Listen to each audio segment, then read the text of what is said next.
Well, I do think in general, academia, I've thought many times that academia is sort of an enclave for the mentally ill. That it's there, it has, I think, almost certainly has a disproportionately high representation of mentally ill people. I never saw behavior like what I saw in academia before. So I worked in the private sector for like 9 years in software and IT industry, and it was like a QA manager and QA lead and stuff. And I never saw behavior in the private sector. Buy my novel, Escape from the Village, from major booksellers online. Go to escapevillage.com. Subscribe to the Substack. Go to fountainheadforum.substack.com. Support the forum. Go to buymeacoffee.com/fountainheadforum. Thank you. Welcome to the Party Pal. This is Fountainhead Forum 395. I'm talking to Joe Duarte, who is a social psychologist who has worked for the National Institute for Health and other organizations. He's trying to take the bias out of science, and that's a noble cause. And we're going to talk about his efforts and some of his time with the National Institute for Health and some other organizations. I first got to know Joe when he was involved with some objectivist events, and that was a while back. But yes, so that's how I initially know Joe, and we're going to talk about how we can apply reason to science and, of course, the proper metaphysics and epistemology. So how are you, Joe? I'm all right. A little bit tired. Yep. But it's good out here. I like Arizona. Yeah. So how did you get into objectivism and then get into your field, Joe? I got into objectivism first, I think, through Carl Sagan, which is unusual because I was uh, devoutly religious until I read "Broca's Brain" by Carl Sagan, and that was Broke ass brain. You said not broke ass brain. broke ass brain. Okay. Yeah. No, Broca. Broca's brain. so Broca was a scientist. So Okay. Broca's Brain, and yeah, you can look it up, but it's a book by Carl Sagan. I read that when I was maybe 19. That loosened uh, my religious convictions, and then shortly after that, I read a whole cluster of Rand's books. So I read them like I think I read Atlas and The Fountainhead at the same time, which is weird, but that's what I did. And I read everything else in short order. So I was very influenced by Rand for many years. Um, Getting into psychology was mostly due to Martin Seligman, who founded the positive psychology movement. So the idea was that, classically psychology researches disorders and mental illness and what's wrong with people, right? And so positive psychology, the thrust was to research things like happiness, character, flourishing, self-esteem, things that maybe things that would dovetail into practical like self-help and so on. So Yeah, just to clarify, Seligman is Seligman, if anybody wants to look that up. So, yeah. right. Marty or Martin Seligman. Yes. And so I got into positive psychology, and the best route to positive psychology seemed to be social psychology, since positive psychology itself is not a field that you would get a doctorate in general. So I got my doctorate in social psychology, which is about the research of normal and common human behaviors, and focused on envy and on like prejudice towards high achieving minorities, like anti-Semitism and prejudice against the Asians and so on. So from there, I became interested in political bias, ideological bias in academic research and academia and psychology research and so on, because that's something I ran into straight away and wasn't quite expecting, and it looked like it was invalidating a lot of research. So since getting the doctorate, I've mostly been focused on political bias in academia and the media. That's what I usually write about, and so that's it. And naturally, got to ask, did you read how much of Nathaniel Branden did you read? I've got like 10 of his books right here. I just unpacked all my books. So I read a lot of Brandon, like The Power of Self-Esteem, um, Honoring the Self, The Psychology of Romantic Love. Um, Lots of interesting books. It's been a long time though, long time, but I have all his books. This is something I think we definitely becomes an issue for people into Ayn Rand, and really, I think it is a important issue. And I've always, even when I was religious, I did consider it to be one of the greatest sins in the world. Uh, what do you think is the root of envy? And especially when there's envy against people who are high achievers, because sometimes kids will get that at a very young age. If the kid, if you have a kid who can read and all the other kids can't read, there's suddenly envy right there, or there can be. Yeah, it's gonna take me a couple minutes to flesh that out, but here's part of the answer is I borrowed from some Dutch researchers this conception of 2 different forms of envy, benign envy and malicious envy, right? And because the Dutch language, as it turns out, has a word for each, whereas in English, we just have Yes. envy, right? So I borrowed that framework from some Dutch researchers that I found.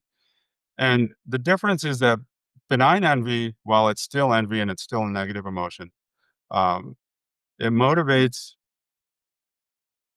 behavior to lift yourself up to the envied other, right?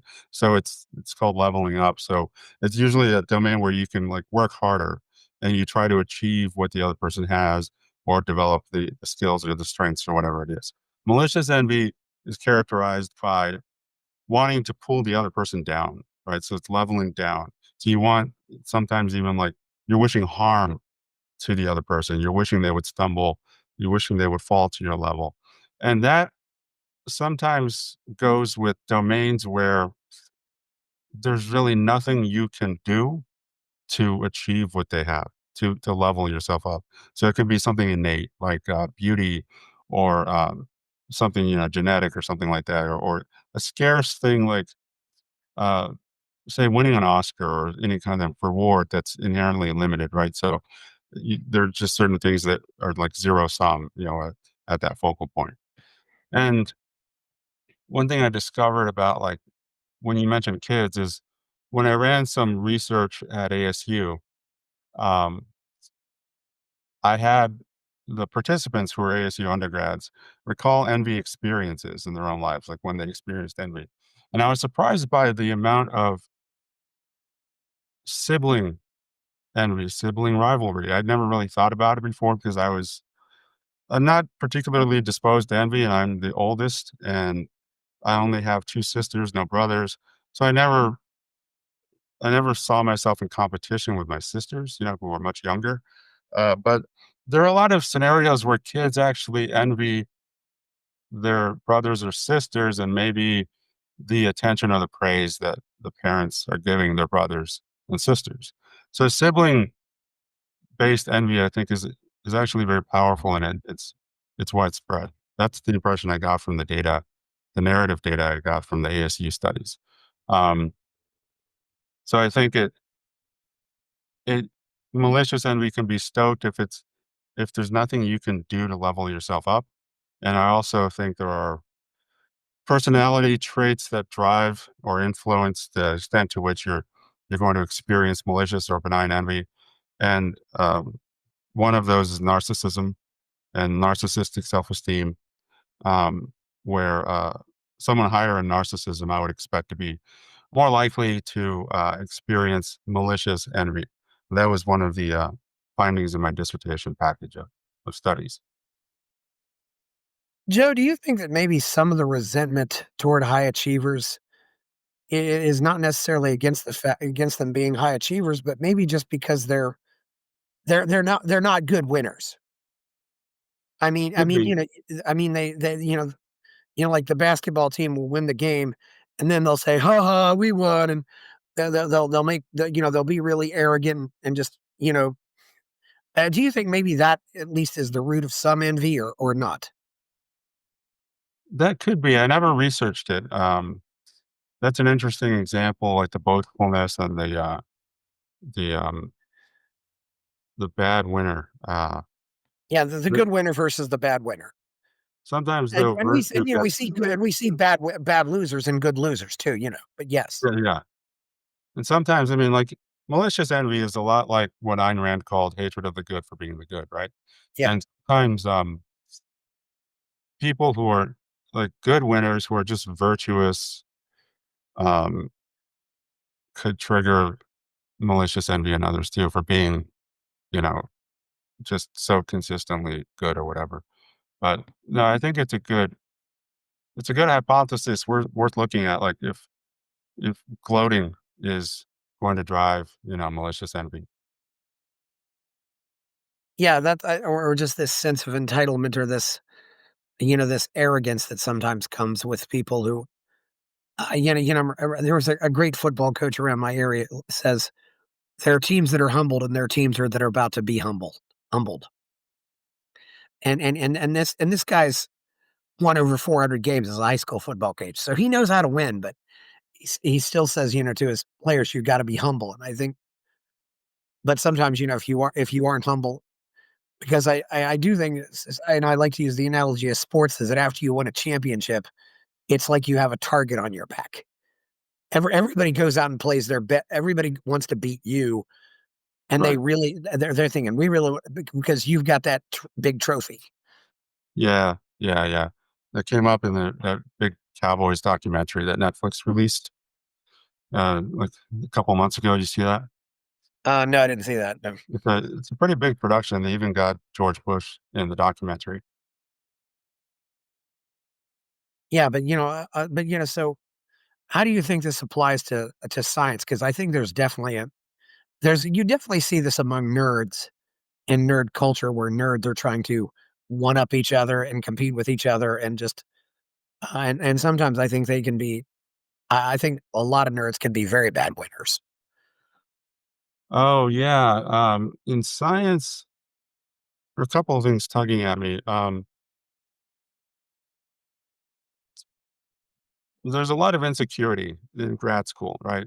So I got a PhD in social psychology, which takes quite a while, and but I was older. I was in my 30s when the rest of the grad students were mostly in around the mid 20s, and there was a lot of insecurity and sometimes envy, like you're talking about. Sometimes directed at me, sometimes directed at others. Um,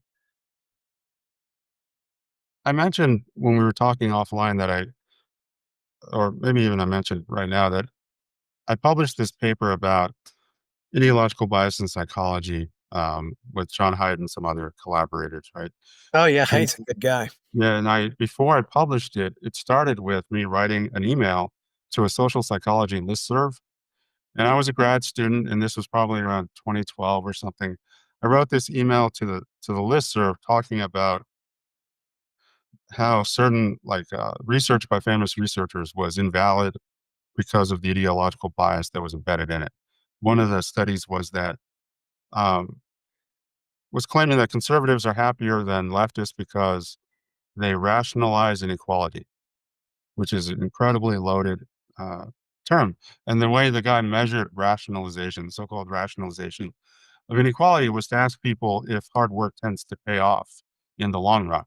That was a single item measure. Like if you thought that hard work tends to pay off in the long run, which is just true, um, that he coded that as rationalization of inequality. So I debunked that paper in this listserv email, right?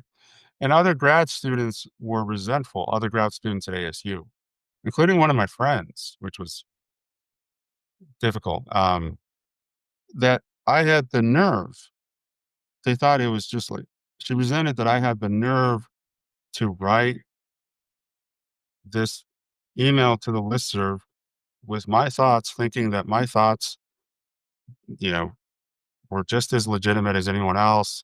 And like there was this sense of deference and kind of subordination with a lot of the grad students. For me, it was nothing to just write an email to a listserv, you know, to discuss things with professors, faculty, whatever. I didn't care. It didn't even occur to me to think that I didn't have the right to speak so frankly. And But, that email was the genesis of the paper with John Hyde and everything. He replied to that and got a bunch of other people involved, and we ended up writing that paper, which made some of the same points I made in the email. So there's that kind of rivalry in grad school. I think a lot of insecurity in, academics or nerds, as you put it.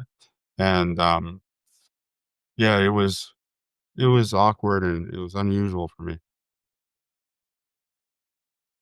Well, that's interesting. Yeah, I mean, what do you think is the root of what do you think, for example, is the root of the left bias in academia? I've had plenty of people on this show talk about this, and obviously it seems to happen in science as well. Well, the root is, I guess that academia is dominated by leftists, and there's hardly any non-leftists. Even, like for example, in social psychology, I think I know of one sort of conservative social psychology professor or faculty, and if you don't have, if you only have leftists, obviously you're going to have leftist bias. Um, and the reason why there are really essentially zero non-leftists is that um, we are deterred from pursuing careers in the field. We are discriminated against explicitly at various points in terms of admissions and hiring for faculty. And it's probably inherently a less desirable field or career to non leftists like conservatives and libertarians. And so they're just, if you have a field that's dominated by leftists that discriminates against people who aren't leftists, then the rest of the story writes itself. How and when do you think that happened? It got dramatically worse in the last 3 decades. So, say, like in the 1960s, if we go by party, there was an imbalance of more registered Democrats than Yeah. Republicans and so on, but it wasn't uh, nearly as huge an imbalance. That imbalance became really ridiculous in the last couple of decades, and so at this point, with social psychologists, I think the ratio of leftists to non-leftists would be, uh, I think the actual ratio is going to be like worse than 50 to 1, Yeah. worse than the party registration numbers. Because I had Charles Murray on a while back, and he graduated from Harvard in 1965, Hmm. and he loved Harvard, and he said because that was the old Harvard, and then he said then 2 years later they were trying to get somebody can't not get a speaker thrown off campus. He said it's never been the same since. And I just did you think maybe there's Joe? Do you think maybe there's something that attracts what we'd call smart people to the left? Because it seems like to me, I grew up believing that a lot of the world's problems were caused because people weren't smart enough, and now I realize. Then I came to this point. Well, geez, all these problems are caused by people that are smart enough to know better. Yeah, that's interesting. Um, the left dominates the institutions, and they dominate universities, academia. Um, there's a little bit of a chicken and egg dynamic here, but if you're an intellectually minded person and you are born in this era and you grow up and adapt to this era, there's not much outlet for that. There's not much of a path for that except through these leftist institutions and academia as it's evolved or devolved to this point. Academia is a very strange thing compared to human history. Like what we have now with academia is a very strange situation and arrangement. And so if you're going to be an intellectually minded person, a bookish person, a person who wants to traffic in words and ideas, you're going to have to probably go through academia and at least for a while. So it's not an easy gauntlet for someone who's not a leftist. So if you're smart enough to notice that leftist ideology is comprehensively false and destructive and Orwellian, um, you're probably going to pursue life elsewhere, right? You're not going to pursue an academic career. That would be a strange choice. So I don't know about smarter being attracted. It's the the roads that are paved before you that are intellectual are dominated by the left, but in terms of IQ or something, the difference between leftists and conservatives, I mean, from old data, might be something like 3 IQ points, maybe 4, but libertarians outscored leftists. So I think it was especially in math, I forgot. But I don't trust, uh, I don't have a good estimate for the current reality. Yeah, I just wondered, is there, you've worked in, would you say the situation's gotten worse during your time? I mean, you certainly, and it seems like, even things that are supposed to be scientific have now gotten political. Yeah, it's gotten worse. I mean, it was bad already. I was denied admission to a PhD program in 2007. That was the University of Arizona PhD program. So in social psychology. So the U of A is in Tucson. I ultimately ended up going to ASU after going to UNC first. But the University of Arizona social psych program denied me admission because I had criticized Jimmy Carter on my blog. So uh, they actually brought it up on the phone interview. they actually they brought up my blog post criticizing Jimmy Carter, and they asked me if I really felt that way about Carter, and and then denied me admission.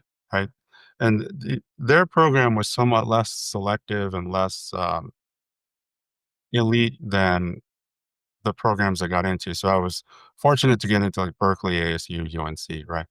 But was denied by Arizona because of that blog post, and that was in '07, right? That was very open and explicit discrimination, and they they felt very entitled and like free of any kind of concern uh, in discriminating against someone for mundane political, disagreement.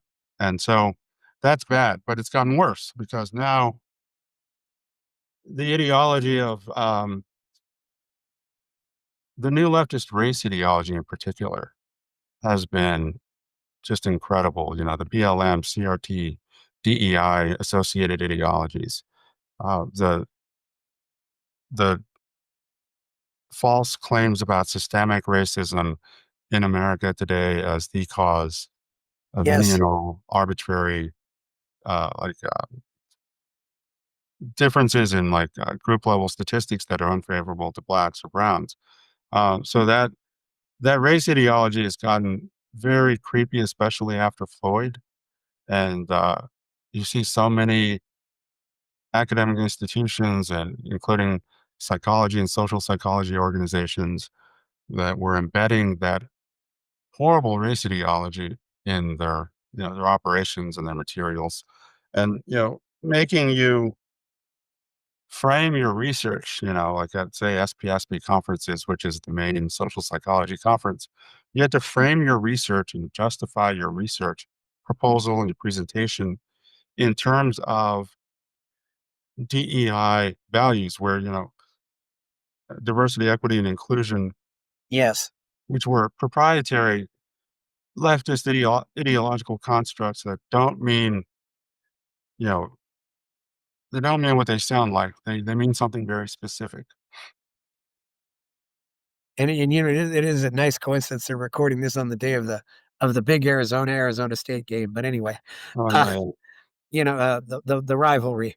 But that is one thing too. Is so there does seem to be one thing I've noticed. You sometimes a state will have a really far left school and then the more conservative school. Is it that way with Arizona and ASU? I know for example it's that way with Texas and Texas A&M, for example. yeah. I But don't think maybe there's not. a Yeah. strong difference in like political. They're they're both pretty leftist in a lot of ways. The U of A is having some issues with at least one, maybe two faculty who were discriminated against because they objected to certain DEI programs, and that's been something I've noticed on X. I have to maybe reach out to some of these people. One of whom was an English professor, I think, who might have been fired. The ASU also has issues with professors who are being discriminated against because of their objections to certain DEI ideology embedded in university operations. And there's not there's a slight difference in like voting between Phoenix area versus Tucson area. I think Phoenix area has more Republican vote share, Maricopa County versus Pima County. But the universities, I don't think, are dramatically different politically. Do you think you get obviously you have both strikes against you, so to speak. Do you get more? Have you faced more discrimination for being white, or because you're basically a white guy, or because you're male? What do you mean white? I'm not white. Well, you look pretty white to me. Maybe you're I don't know. Sometimes maybe you're not. I must not Okay, be maybe getting you're my not white. phone. I'm Yeah. sorry. Sorry if I. Well, I'm being cheeky, but yeah, I'm Mexican. I might be unusually light right now, but Yeah. normally pretty dark. Um, Well, so sometimes I've noticed, for example, when Trayvon Martin was shot, George Zimmerman was white. But if I'd shot George Zimmerman, then George Zimmerman would have been Hispanic. So, oh yeah, yeah, yeah. it kind of goes Yeah. either way. So yeah, I've definitely not was not understood to be white in academia. Um, and the main issue was uh dissenting from leftist ideology Yeah. publicly, right?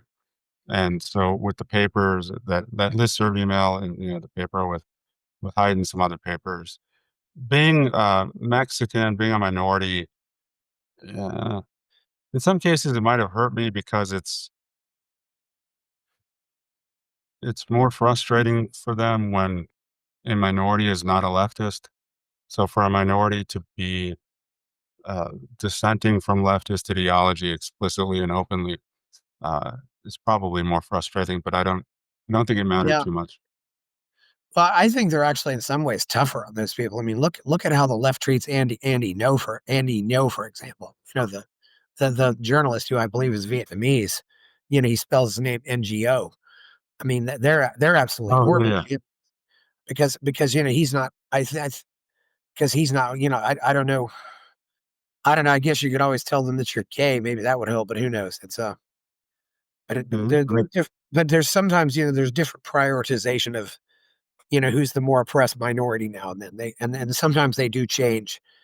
As to the one thing they'll ignore and one thing they'll emphasize. Uh, because I've noticed now, especially in some cases of rape allegations and stuff, they'll completely ignore race. They won't say a word about it. But anyway, Hmm. so what have you? What are some other examples of scientific bias that you've seen, or political bias in science that you've seen? Hmm. Um, well, one example that really, really upset me is that a couple of social psychologists, Sophie Trewalter at the University of Virginia, UEA, and Adam Waits at Northwestern in the business school. They wrote an op-ed in the Washington Post smearing Officer Darren Wilson as racist. So Officer Darren Wilson is the one in Ferguson who shot and killed Michael Brown. And that was what, 2014 or something. So that shooting led to all these eruptions of protests and riots and all that. And it turned out that Darren Wilson acted perfectly appropriately within the law and his training. He was as exonerated as anyone I've ever seen after I read the Department of Justice report on him and the shooting. I mean, I'd never seen anything so stark where all the high quality witnesses backed up what the officer said, what Officer Wilson said, right? So he was fully exonerated. He was attacked by Michael Brown. at his vehicle, in his vehicle. Michael Brown was much bigger and so on. So these two social psychologists wrote an article smearing him as racist based on this ridiculous theory they created, which is called uh, superhumanization. And the idea is that white people superhumanize black people, and in this case, they ascribe superhuman strength to black people. So it's a stupid theory, and they applied it to this case in a very sleazy way. And what they did is, in their stupid op-ed, well, I don't even know if it counted as an op-ed. The Post might have counted it as like something more serious, like analysis or something. But they said they gave Darren Wilson, the officer's height and weight. They said he was 6'4", 210 pounds. And so they gave the impression, well, this is a big guy. And look, he was saying that Michael Brown was so strong, but look how big he is. This officer is 6'4", 210. But they just they withheld Michael Brown's size. So you can't talk about, racial superhumanization. You can't talk about you can't question someone's description of someone else's strength without giving the size of the person they're talking about. And they withheld that. And it turns out that Michael Brown was also 6'4", but he weighed something like 290 pounds. So he was much bigger. He outweighed the officer by 80 pounds. He was much bigger and presumably much stronger. So they withheld that fact, which was incredibly sleazy and dishonest of them. It was incredibly deceitful to give the size of the officer and then impugn him as a racist, and he's exaggerating, saying that Michael Brown was so strong, while knowingly withholding Michael Brown's size. And so that was just incredible. That was fraudulent. It was sleazy. It was defamatory to the officer. Yeah, And I hope they get sued. I wish they would get sued. that's what sometimes they do though, is they just leave things out, and so they're not necessarily lying, they just don't include information that would be pertinent, and they do things like this all the time. I remember, there was this somebody wanted to made this alleged video to show racial bias, and they showed a bike that was locked up, and they showed 2 people trying to break the lock on the bike. And they showed the white guy trying to do it, and then they showed the African American guy trying to do it. But here's one key fact they did. The African American guy was also wearing a red shirt. And I'm just thinking, so why did you put a red shirt on him? Because red is a color that has been proven to get a reaction from people. Mhm. As opposed to, I mean, why didn't you have them wearing the same clothes? You could have had both of them wear the same shirts, same.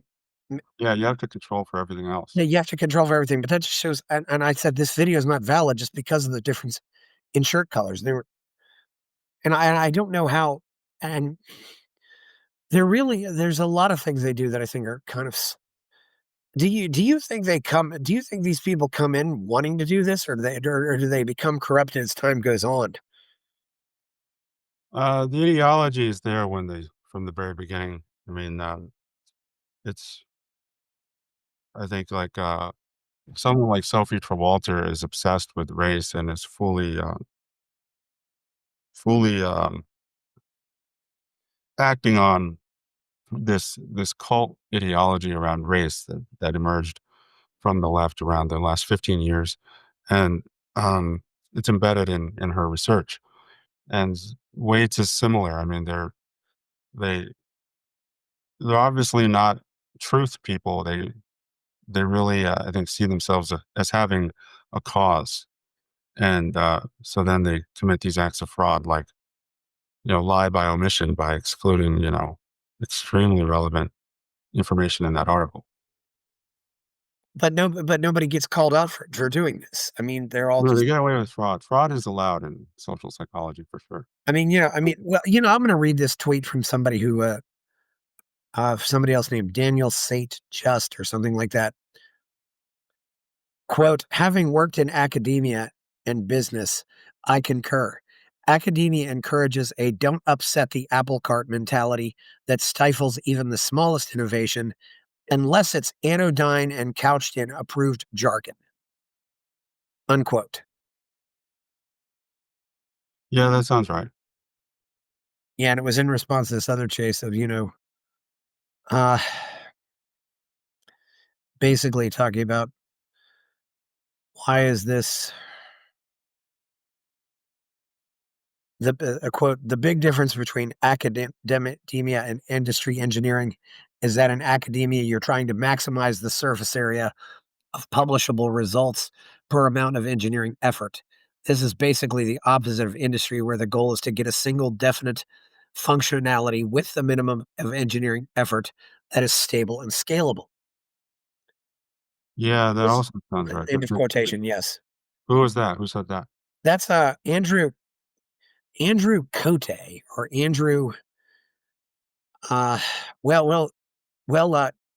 His first name is Andrew, and it's C, and then he's got an O with that upside down caret on top of it, and then a T, and then he's got an accent over his E. So he's Oh, looks like some Eastern European name. He's got a 114,000 Twitter followers, so he's not unknown. yeah, look, Yes, he I writes for remember. Deep Tech. He organizes Deep Tech Week and is also founder of Hyperstition. Yes, so it's just one of those things I've observed over the years. There's a lot of things. I guess now the question is too, since it is this way, is can it be fixed? Is there anything that can be done to fix this? Hmm. Uh, I think one we have to do a few different things. I think in the big picture, universities are due for massive restructuring. Right, where too many people are going to college, getting useless degrees, running up ridiculous amounts of debt, which universities are not liable for at all, which they should be. But one angle we can do to fix this ideological corruption of science is at the funding source. So that's what I was trying to do at NIH to cancel, get these grants canceled, terminate these grants that are inherently ideologically biased and scientifically invalid as a result, right? So we can do that. We're not currently doing that. And we'll see what happens with the Trump administration if they get a handle on the problem and build, systematic frameworks to root out this bias and cancel all these grants. They're not doing that, which is what I've been writing about the last few days, right? But an example would be like a grant studying the effect of microaggressions on cannabis use of Black people.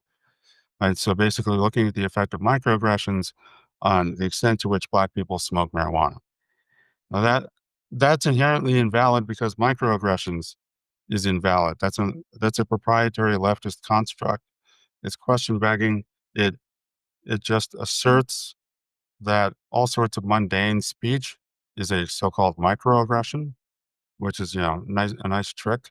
But the examples of a microaggression would be like a white person denying that he's racist, um, asking a minority where they're from, asking someone with an accent where they're from, complimenting a precocious minority child, like a Black kid who's really smart, telling him you're really smart because the that's a microaggression because they're leftists always assume the worst motives and they have this deranged ideology. So they think that the only reason you're telling a Black kid that he's smart is not that he's smart, but that he's Black and you don't expect Black kids to be smart.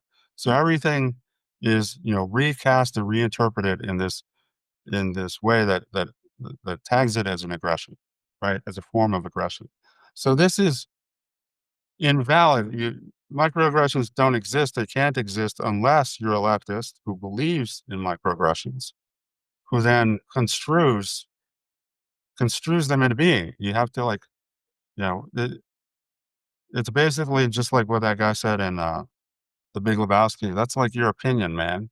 So it's if you think it's a microaggression because somebody denied that they're racist, a white person specifically, only white people, if because they're supposed to be racist inherently. So if a white person denies that he's racist, you're calling that a microaggression. Well, that's your opinion, that's your ideology, it's not relevant to anyone else, and it can't an Orwellian construct like this cannot be the basis of scientific research because it's not a real thing, it's not a consensual description of reality. It's a construal, it's an ideological construal, right? So we can't have grants based on a proprietary, question-begging leftist construct, right? We can't do it for any ideology. It's only leftist ideology that shows up, but we can't do that. That's not valid scientific research, right? It's not for us to say that something like that is a microaggression. So that needs to be canceled, and all that kind of research needs to be canceled. If we do that, if we succeed in that, taking off the funding will change uh, the ecology of scientific research in academia. Certainly. So, you know, do you think maybe these professions is just attract people who are mentally ill? I mean, I really do think that mental illness is a lot is a part of this, and I know maybe that's a dangerous path to go down, but it seems that way to me. That they're just trying to Yeah, the wokeism is really just some kind of therapy. It's like a therapy for them. right. Well, I do think in general academia. I've thought many times that academia is sort of an enclave for the mentally ill. That there, it has, I think, almost certainly has a disproportionately high representation of mentally ill people. I never saw behavior like what I saw in academia before. So I worked in the private sector for like 9 years in the software and IT industry, and it was like a QA manager and QA lead and stuff. And I never saw behavior in the private sector of the sort that I saw in academia. And I was just thinking today, I wrote on X about this scale. There's another grant about so-called ableism, and there's a scale called um, the ableist microaggression inventory. So they combined two leftist constructs, microaggressions and ableism. And so this is a survey scale, right? It's a questionnaire, and they want to give it to people to see to what extent they are being, microaggressed on ableist grounds. So example items that people would answer on this survey is, uh, I was expected to educate others on my disability status. I was given unsolicited encouragement based on my disability status. That's a micro, like they're supposed to treat this as a bad thing and that this could never happen. Someone said they did not think of me as having my disability status. Someone assumed I had a different disability status than I do. Right? So you're getting the picture here that there in this framework, there's just no way to talk to a disabled person, right? That isn't committing a microaggression. You have to Well, like, yeah, so like we can't help the old lady cross the street, so to speak. I mean, that would yeah, be a yeah. You microaggression.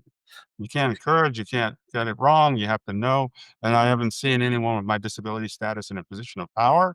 That's a microaggression, like, they have to see themselves, right? Everyone has to be represented.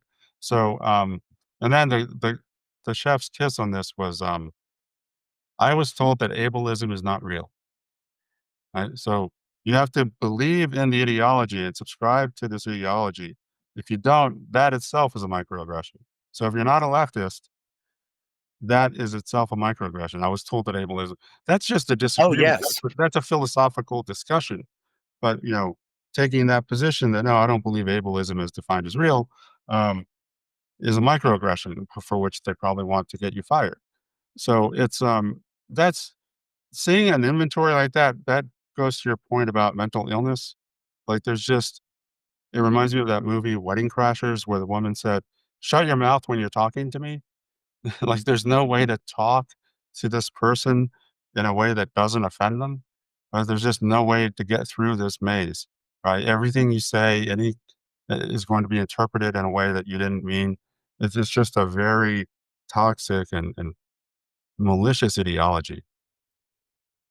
I think one thing is happening on the right now, Joe, is they're finally, there's this real, you come to this realization that it doesn't matter what I say or do, they're always going to play the victim.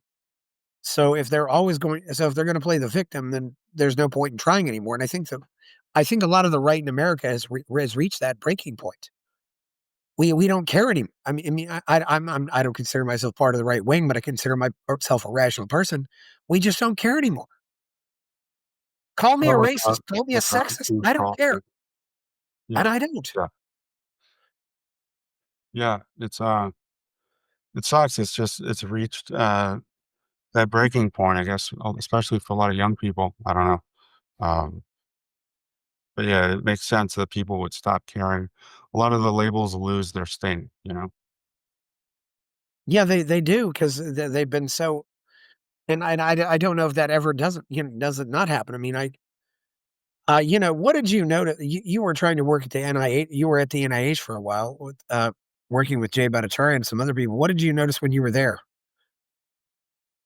Well, I noticed the grants. So I read hundreds, thousands, yeah, of grants. And I noticed, there was an NIH grant that led me to that ableist microaggression inventory that I just quoted. So that was, at NIH that I learned about that.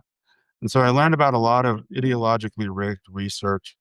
There's a study over in San Francisco at San Francisco State where they're taking minority teens to the park, no whites allowed, just minority teens, and in a delusional bid to reduce their telomere erosion. Have you ever heard of telomeres? No, I've not heard of that. So it's these redundant DNA strands that shorten, erode as we age, right? So it's kind of a maybe it's an index of aging. So the idea was that racism, systemic racism, causes minorities to have more telomere erosion, to have their telomeres erode at a faster rate, so that if and then they had this they call it anti-racist healing in nature, that if they take them to parks, uh, their telomere erosion will be slowed, right? There's no avoiding it, but it will be slowed. And they got over $3 million from NIH already over 5 years. They haven't published any results, which is very unusual to not publish anything from a grant after even a couple of years, much less 5. So, that was a really egregious example. It was billed as this anti-racist study. It's all just nonsense, and they're getting millions of dollars, and we're feeding, and subsidizing with tax dollars, leftist activists who are basically, cosplaying as scientists. And, so at NIH, I discovered a lot of invalid grants like that, and, uh, because Jay, the director, wouldn't respond to my messages and wouldn't, answer questions and just basically ghosted me for the entire period, uh, nothing was done about any of this. So none of these grants were canceled, and the framework, that I started to build, to address this ideological bias, like, nothing like that is being implemented. So NIH doesn't have any kind of framework, a rational framework, an objective framework to identify ideology in grants and other research and get rid of it, right? And to set standards for researchers, that we're not going to let people embed an ideology in their research. You're not going to be able to base a study on microaggressions or ableism or your so-called anti-racist ideology. That any any construct that pertains to oppression or injustice, which is how one of my working definitions of ideological constructs for the purposes of this framework is that if it's a construct that pertains to any kind of purported oppression or injustice, well, that's ideology, right? And we're not going to have that. So that's objective, right? It doesn't specifically target leftist ideology. It just happens that it's only leftist ideology that we find in the grants, but it would apply to any ideology. If conservatives tried to do something like this, it would it would flag that too. right? So we need objective standards and principles that we can apply. So that's what I was building. Yeah, you were, I gotta ask, where were you in, 2020? And what was your reaction to all of that? Let's just start, in January of 2020. Well, I was in California in the Bay Area, San Mateo County, and I was there. You know, COVID came and it didn't have a big effect on me. 2020 is kind of a blur for me, but um, I had a contract job with this biotech company that ended, I think, in March, right when the pandemic Yeah. got going. And then so I was just at home anyway. So I didn't, the lockdowns or whatever, I mean, it didn't change much for me. I kind of got used to being at home that year. Um, I saw a lot of craziness. I was really annoyed by the lack of rigor in a lot of the public health, so-called science recommendations. I was really annoyed by the masking claims, because at some point in 2020, I went to the CDC's website, and for a couple of years, they had this page on called a science brief. So the CDC had these so-called science briefs, and they had a science brief on community masking, which is masking in the real world. It's the masking they were mandating. And I read this science brief, and it had several false statements. It falsely described at least one study, and some of the citations were false. Like it would have, a footnote citation for a claim, and then you go to the footnote, and it's actually a paper that is unrelated to what they're talking about, or it's related to what they're talking about. But if you go read the paper did not support the claim they made. So I was very disappointed that we're this huge country, 300 and some odd million people, the richest country, right? Huge GDP, huge federal government, huge CDC, huge budget for the CDC, middle of the pandemic, right? This is what you were born to do, CDC. You give us your best. And their science brief was garbage. It was full of false claims, false sites, false descriptions of ridiculous studies that shouldn't even have talked about, like the two hairdressers. They had this thing with the two hairdressers. It was like more of a story or a tale or a fable than a study. So then um, I was kind of really upset that no one was noticing in this huge country with all these people and all this wealth and all this money that we couldn't even get eyes on target. We couldn't even get, you know, someone attentive and intelligent to read a CDC science brief that the media was citing. The media was mindlessly citing it because stupid PolitiFact cited it when they purported to debunk Senator Rand Paul on his claim that cloth masks don't work, right? They cited this ridiculous CDC science brief. And they obviously didn't read it carefully. They didn't validate it. They should have been fact checking the CDC. I mean, hello, obviously, like, are you the media? Are you fact checkers? Why are you treating the CDC like it's an oracle? No, these are just people like you and me. They're made of the same stuff. Fact check their claims. Have Yeah. someone read definitively, right? So it was crazy. I was really bothered by the false claims about masking because PolitiFact cited an animation in going after Rand Paul. They cited an animation, a website animation of a mask, as though that was scientific evidence that masks reduce COVID spread. And that was insane. That was Well just ridiculous idiocracy. well, I also remember, in late February, Dr. Drew Pinsky was calling out the media for all their promoting all this fear, and, and Dr. Drew's pretty famous. I mean, Yeah, yeah. you And know, and a lot of people were speaking of censored, and like Jay was censored and so on. Jay was censored in that, what was that guy's Iodonis or whatever his name is? John Iodinus. I don't know how Yeah, to pronounce it, but yeah, he does stand for but he's a well-known, Iodinus. epidemiologist. Yeah. Um, I That's, John, Ionitis, I think. yes, Ioannidis. Yes, Yeah. that name's about as yeah, yeah, John Ioannidis or yeah, he was, censored. Yes, he's, Yeah, he's at Stanford. Yeah, and there was some other. There really was never any. There was very little open debate, and that's the thing. Well, we can't debate this because it's an emergency, and Hmm. it never was an emergency. And Joe, I've got to call people out on this too, though. It was the right wing that started this. I mean, Trump wanted to do it. Trump promoted it because he wanted to demonize international trade and travel. He wanted to shut, people like Curtis Yarvin. This was saying this was the end of globalism. They did that to demonize, you know, you know, Hmm. they did it to promote an isolationist attitude, and then it backfired on them. Yeah, I mean, Yardman I only just recently became familiar with. I wouldn't have known who he was Yeah. back then. But Trump, I don't think specifically wanted to promote isolationism writ large, but Trump took a lot of unfair heat. Trump was, fairly conventional in his approach, and he did pretty much the same things that most other leaders of countries did, or promoted the same sorts of things.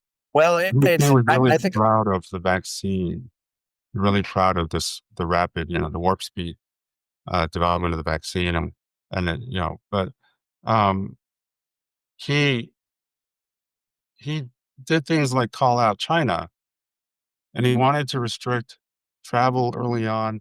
So he was kind of hit from both sides. Like he wasn't doing enough, but he was doing too much. Trying to restrict travel from China was racist, but then later they would hit him for not doing enough. So it just there was no way Trump was going to emerge without mainstream media demonizing him and making false claims about him. But um, DeSantis was especially impressive. DeSantis was someone who was smart and rigorous and resisted a lot of the nonsense. I think DeSantis regrets and is kind of apologized for it. The Christy Nome was the main hero, but she's certainly I don't know what her deal is now, but yeah, I think the whole coronavirus thing definitely makes the case for libertarian separatism and the realization that non-libertarian societies will inevitably destroy themselves in horrible ways. But anyway, uh, Hmm. but from there, I wasn't sure if you noticed anything or if you knew any of the people that were involved or anybody who was close to this. Because you've worked, you were working, you weren't, but you worked with NIH, but then you weren't really connected to Yeah, you no, weren't I really wasn't connected to public health within back. at the time because I'm not, public health isn't my field. Um, I looked forward to learning a lot more about public health and working with Jay at NIH, but that didn't, I ended up not learning anything other than what I read Yeah. on my own. But I was really looking forward to learning from Jay. But at the time in 2020, I was not plugged into public health circles. Um, I was just reading, especially the masking thing and eventually I was plugged into like the vaccine efficacy topic more as that came out maybe a year or two later, especially. Well, also, we also had, the whole business of just, destroying the economy for no reason and Mhm. printing lots of money and putting all these people out of work. I mean, I think the, I think the, re- I think the after effects of these policies are just now being felt, and I think we'll be feeling them for It probably was really 40 years at least. surprising. It was really surprising that people didn't take a systems approach to the whole lockdown thing. Like, to credit Jay made good points about, there are all these accessory harms of lockdowns, like including uh, everything from like people not seeing doctors they ought to be seeing, like people for like seeing doctors for things like heart issues, cancer screenings, and so on. Like a lot of Yes, those, colonoscopies, a mammograms, lot yeah, of stuff like like that. Yep. what business that would have happened and care that would have happened did not happen, was delayed, and so on. Things may be detected later and all that. So that I think what you mentioned libertarians. Libertarians are really good about thinking about unintended consequences, and they're pretty good about systems thinking and thinking like in terms of all the other variables that you're going to mess up or influence if you change this one variable. And so the lockdowns causing these associated harms, like harms to other medical care, uh, pathways, and then, the economic harms, the mental health harms of people of the isolation and the loss of social connection, the harms to kids who weren't going to school, and the big drop off in learning that happened with the online thing with all these kids. And kids, we didn't need to worry about COVID with kids. Right? That was Yes. always exaggerated and always very, very sloppy messaging there. And the teachers unions contributed to that. But there are all these harms that you would think are not. I mean, they're fairly straightforward. Like, you don't need to be any kind of genius. You don't need to be someone like Jay or something to anticipate. Wait a minute. If you lock people down, let's think about everything else that affects. So just think of a day in the life of someone locked down versus not, right? Or a pseudo lockdown where all these different things are kind of closed, and it's a hassle to go to the hospital and all this. Um, just think about a day in the life. How's that different from how the life was before? That's not hard. You can think about, oh, they're not going to do this, not going to do this. They're not going to see the friends of their family. They're not going to see their loved ones in the retirement homes. Um, and they're not going to get these screenings. And then kids in schools, this is what's different about online versus, they're not going to be seen or monitored by their teachers. They're going to not have connections with other kids. They're not going to be able to report abuse to teachers or be noticed. Abuse won't be noticed by teachers. So that's not hard, right? This You don't have to be an Einstein and think about all this. This is pretty straightforward stuff. And I'm really surprised that America's institutions, our media, academia, politicians, government, they couldn't even, engage in the cognitive activity to just walk through a few steps there. Like, it's not that hard. You really, and so, and maybe you tabulate all those harms and you conclude, if that the benefits outweigh the harms, right? If so, give us that evidence, give us your work, show us. But you at least have to do that work. You have to tabulate, make give it a college try or whatever to really assess the harms of something like lockdowns, school closures, masking. I think masking has lots of harms that were never discussed. I mean, covering faces for humans? You're talking about humans. You want to cover their faces? You've got a Children lot. learning to talk. Hmm? Children learning to talk. Yes, that was so obvious, And also vulnerable groups like the pediatrics group tried to deny it, tried to deny that there was any issue. They're awful. They're one of the worst groups of people on this planet. The AAP, the American Academy of Pediatrics, awful, awful. Joe, So Joe, yeah, Joe, I think this might be the biggest thing of all is I don't know. I think, the whole medical establishment, including doctors, has just lost so much of the public trust. And I just like, and you would have thought they might have been looking at this. How do you expect to survive if you lose the public trust? And they have. I think you might be overestimating the extent to which they have, though. It's common for Well, people. yes. And the other one thing else too I've learned is people will lose trust and they'll still patronize something. Yeah, I mean, for That, healthcare, that's you have that's no what I choice. mean. That's what truly amazes me. You They'll have no still, choice with you healthcare. For know, example, I don't have a thyroid, right? Because I had yeah. thyroid cancer in grad school. So my thyroid was removed along with a bunch of lymph nodes. So I can't live without Synthroid, right? And or equivalent. And so Oh wow, I yeah. can't get Synthroid over the counter. I have to go to an endocrinologist or a PCP and get a permission slip to get Synthroid every couple of months or something. I have to go. So I have to deal with these people, even though they don't add any value, right? There's really not much variance in what they're going to prescribe, and so I have to keep seeing these people, even though in a free society I'd be able to just buy Synthroid over the counter like a man. But so a lot of times we don't really have the choice about engaging the healthcare system, Yes. and that's unfortunate. But what else was I going to say before? Uh, oh, that our information landscape is probably quite different from most Americans. Like, the left controls the major media except for Fox. So to millions and millions of Americans, doctors have not lost their credibility because all they're hearing is anti-vaxxers, anti-vaxxers, anti-vaxxers. crackpot, crackpot, crackpot. When the when they talk about Jay, when they talk about Robert F. Kennedy Jr., when they talk about any of this of the people in the so-called Maha movement, right? And to the general public, I don't think fully got the message that there is no compelling or strong evidence for mask efficacy with respect to COVID in real world use, right? Especially cloth, and even surgical, right? But and I don't think they necessarily got a clear message that the school closures were a failure and were harmful, that the lockdowns were harmful, right? They're not getting that kind of postmortem from ABC or from the Washington Post, right? So it's just not. You'd be surprised, like, maybe a majority of Americans, there nothing has really changed in the perception of doctors.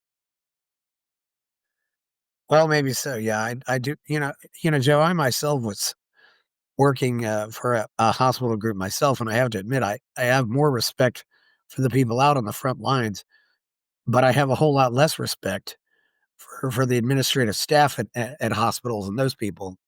They're totally worthless. But yeah, that's hard when you have to go every 3 months to get this prescription renewed. I guess. Yeah, I suppose there might be other countries where you could buy it over the counter, but who knows? There's a Mm, lot of stuff, but yeah, but I'm not going to suggest that. But Joe, you didn't so you saw all this happen. I just the whole Joe. I really wonder too, and I'm asking myself: is there any scientist who is truly pursuing his own and really is pushing his own agenda? I mean, it seems like to me you have scientists who are paid off by big pharma. You have scientists who are paid off by the government. Who is actually who is actually standing up for their own convictions and conclusions here? Because I'm really wondering if everybody's not just getting paid off to preach and preaching what they're paid to preach. well, I think in biomedical research, there are actually a lot of good scientists in academia, even, and just doing all sorts of research on everything, from diabetes to cancer to genomics and screening and all that stuff. So uh, whether they're getting big pharma money, some of them are, maybe most of them are, but it doesn't. It's not always going to. There's not always going to be an issue of like a conflict between reality and the results of the research and what big pharma wants.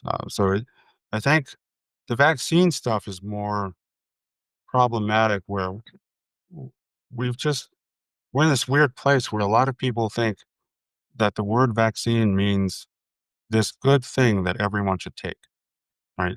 So like defining vaccine as this thing that is inherently good in risk reward that we don't need to have to tell you anything about. We don't need to have to present any evidence about. Vaccine is like defined as like Merriam-Webster, the thing you take. Like there's just no questions. And if you want to know more, you're an anti-vaxxer, right? That's a really stupid and unscientific and unethical framing, but that's what people are getting with vaccines. They're not really. I think a lot of people are kind of intimidated from and deterred from asking questions and seeing like quality risk benefit data. But for other stuff, I think the research is better, and there are lots of good researchers in academia. Even leftists. Most of them are probably leftists anyway. But it's in certain topic areas like vaccines, vaccine hesitancy, so called, which is another area that NIH was funding a lot of junk on so-called vaccine hesitancy. The premise of that research is, like I said, that everyone should get this vaccine. And there was a really disturbing study that NIH funded that targeted people who were depressed or who were anxious.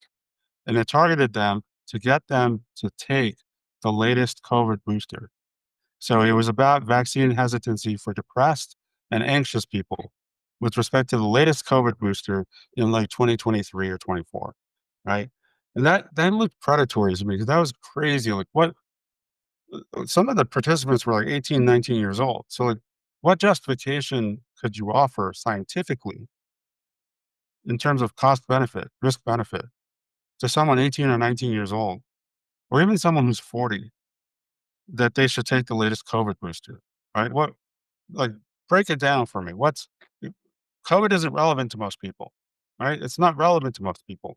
There's no mortality risk for most people, right? There's no hospitalization risk for most people. So it's really only certain vulnerable groups that you need to worry about where the vaccine and booster efficacy looks real good, relative to the risks. But um, it's just crazy to me that you would assume that everyone, the entire population, should take this experimental pharmaceutical product. Why? Like, fundamentally, why? Start at the beginning. Where'd you get this idea that everyone should take it?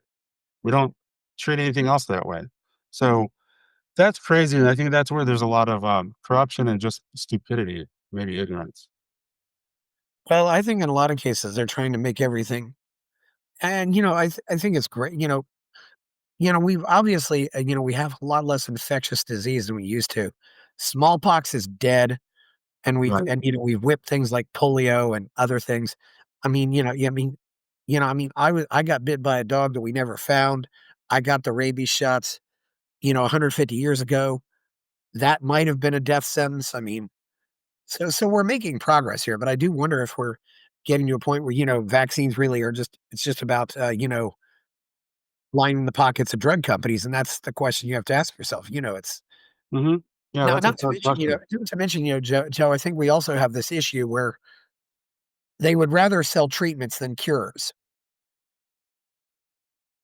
So, for example, so instead of, so I go to a mechanic every week and he fills up my tire with air because there's a hole in it. Now that instead of, having somebody fix the hole in the tire, replacing the tire, Right. we do have this issue. I think that there's a lot of, there are treatments instead of cures. Yeah, I think that makes sense. I think some of the claims that big pharma doesn't want to cure certain things are overstated, because they do cure things, and we've it looks like in some cases we almost practically have a cure for cancer now, but or different forms of cancer. The um, the thing with vaccines was an interesting journey for me, because I was like vaccines number one fan before COVID. Right, I was the kind of person who never declined a vaccine. So if a vaccine was offered, like in the doctor's office or at the pharmacy, I was like, "Hit me, here's my shoulder." You know, I thought vaccines were awesome because, they are awesome in general, and, I also got Many of them travel are vaccines. awesome, yes. Yeah. They at least they used to be awesome, and a lot of them are still awesome, and so, I was just like an automatic vaccine yes person, right? And I got the initial stupid COVID shots. I don't think they did me any good, but, um, I got the initial Pfizer, but I never got any more after that. I never got any boosters, any of these new ones, because by then I'd realized, wait, they're not giving us evidence, and they're treating unvaccinated people really awfully. So when I started seeing how they treated people who merely passed on an experimental pharmaceutical product that most people probably don't need, because at that point, a lot of people had gotten COVID, and there wasn't a great argument for the delta, for the improvement of getting the vaccine on top of already having COVID, at least not for like an effect that would last for more than a few months or whatever. So, yeah, especially for younger, healthier people. And by younger, I mean like under 40, maybe. And so I just didn't like what was happening with the lack of rigor in communicating the evidence for the COVID shots, the incredible sense of like memory holing or forgetting that we cannot know the long term effects of anything new.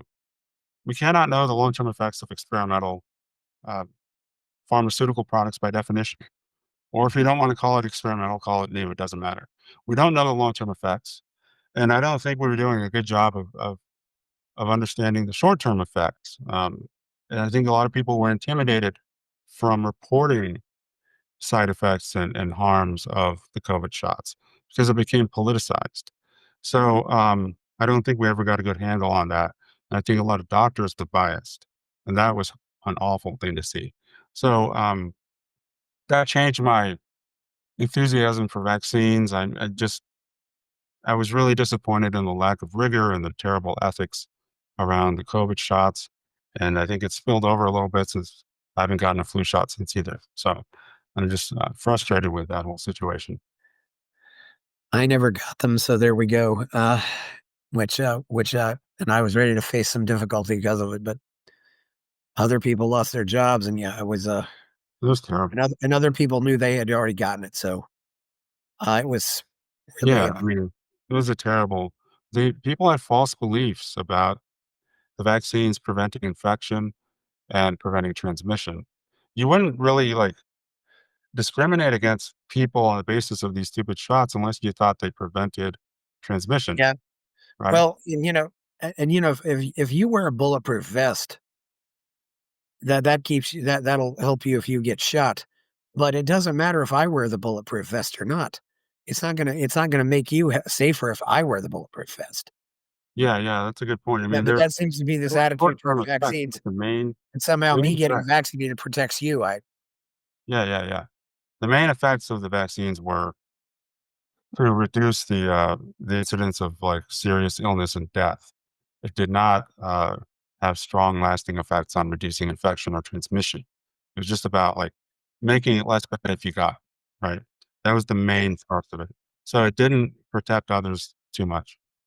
and Joe, so many people who died from the coronavirus, I mean, they already had several mitigating factors. Right. Other comorbidities are like, I mean, I have a distant cousin who has COPD, and I just thought, okay, he better not get this, or another person who had Parkinson's, or just so many people who did very badly with this just because they were absolutely enormous. I mean, nobody talked about that.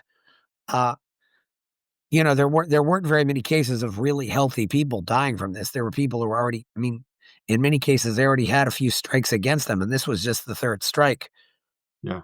It was, which was quite unfortunate, but uh, you know, and, and I do also think science is always going to be a little bit of experimental, no matter what we do. We can't make it 100% safe. I mean, we just need to let people know that. It's Hmm.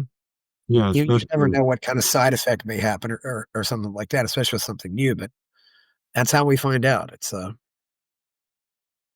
there's a lot of experimental things out there. I mean, yeah, I mean, where do you think what do you think we can do to kind of get science back and get back to normal, or can we ever get back to normal?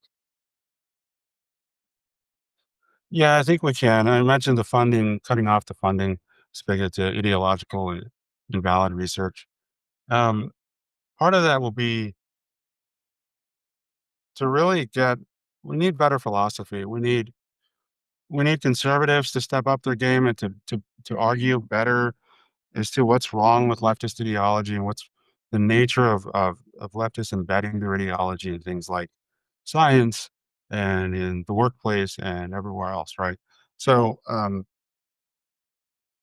the left just rolled over everybody. They just rolled over everybody in the last 10, 20 years because conservatives don't really have much of an ideology that they can that gives them the tools they need to be alert to this kind of cult ideology, being embedded in their workplace, going to DEI training where they're told that they're racist, and that they have all these white supremacy culture things. So conservatives just got rolled over. They're going to Yeah. have to be better philosophers. We need to be better thinkers. Well, and yet, I'll say it. I mean, a disproportionate amount of our technological and scientific progress has come from white people. Of course, a lot of Asian people as well, but there's different. I mean, Western civilization really created a lot of this. It's. I mean, I hope other people do it too. But we've got to, and maybe it wasn't the race, but just that we fostered a culture which encouraged scientific progress. It's. Mhm. I mean, I don't think even less free countries foster a culture that encourages. The as I often joke about the Germans, they kicked their best scientists ever out of their country. That was Einstein. Oh, yeah, yeah, yeah. It's or at least their most famous scientists. I mean, it's there's been a lot of different contributions. Joe, I don't know where we, and not to mention, we have this. I like to call it victim politics or victim culture, which is just what woke ideology is. It's about seeing who can be the biggest victim. I don't know how we're going to get out of this either. It seems like it's pretty insidious and it's creating a lot of grief for people. Uh, the one person in this world who gives me a whole lot of hope is Javier Milei. Oh, yeah, yeah, Argentina? I don't think conservatives are ever going to up their game. They seem to be they seem to be just going down, and a lot of them are just going down into some very disturbing paths. Uh, the hatred of immigrants, I think they don't really like capitalism either, and they're starting to show that too. So, Some of them. yeah, well, I think we're at a good point right now, Joe. And you have anything else to say before we go? No, I think we covered it. Yeah, we did cover it. Yeah, it was good having it on here. Where can we find you out there? You're on Twitter, but that's about it that I know. Yeah, on Substack, yeah, I'm Valid Science on Substack and on X, but, so it's validscience.substack.com. Buy my novel, Escape from the Village, from major booksellers online. Go to escapevillage.com. Subscribe to the Substack. Go to fountainheadforum.substack.com. Support the forum. Go to buymeacoffee.com/fountainheadforum. Thank you.